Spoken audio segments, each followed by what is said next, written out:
Welcome to the service clinic at Low Country Harley-Davidson. I'm Doc Harley.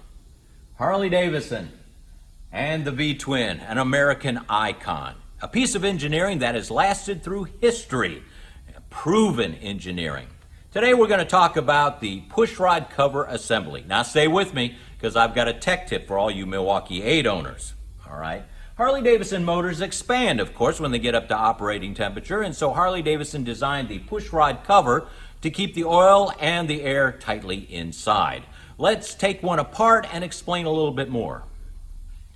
The Pushrod Cover Assembly has the upper and the lower. We have a cup and a spring, and their part numbers are actually -36. That means they started in 1936, and they're still used here in 2018-19. Then you have a washer underneath the spring, you have an O-ring inside, and then you have an O-ring on the outside and an O-ring on the top. And this keeps it all together. Back in the shovel head and pan head days, you had adjustable push rods, so during periods of service, the technician or owners needed to disassemble the pushrod cover assembly so they can make adjustments. So it's as easy as popping the clip out, collapsing the whole assembly, getting to the adjustable part, adjusting it, then expanding it back and putting the clip back in. The clip is what keeps the spring pushing on all the O-rings, so it keeps it all tight. Well, starting with the Evolution motor, now Evolution, twin cam, Milwaukee 8, Harley-Davidson said, we don't need adjustable push rods, we've got the hydraulic lifters, so let's make it all solid. Well, okay, now to replace the push rod or to put adjustable push rods in there for performance work, you have two options. Well, you come over and you disassemble the top rocker assembly to take the pressure off the push rod, then you take the covers apart and you take the push rod out. Or lately it has been an acceptable practice to cut the push rods out. But there is a right way and a wrong way.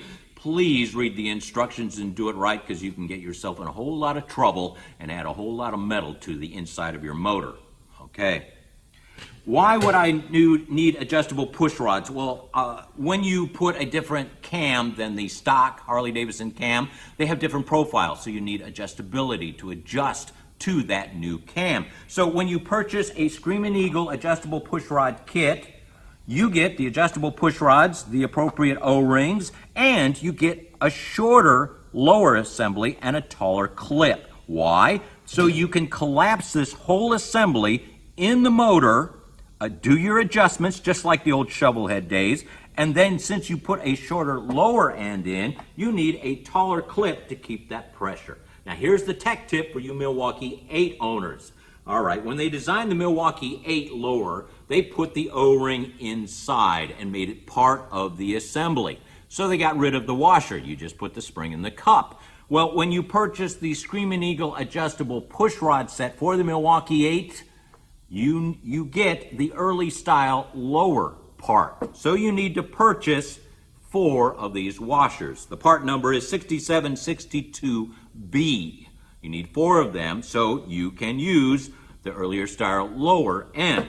That's the big tech tip. Adjustable push rods, they're a fantastic way to be able to change your cams without having to do a whole lot of motor disassembly at the top. Here's a little tech tip from Low Country Harley-Davidson. I'm Doc Harley.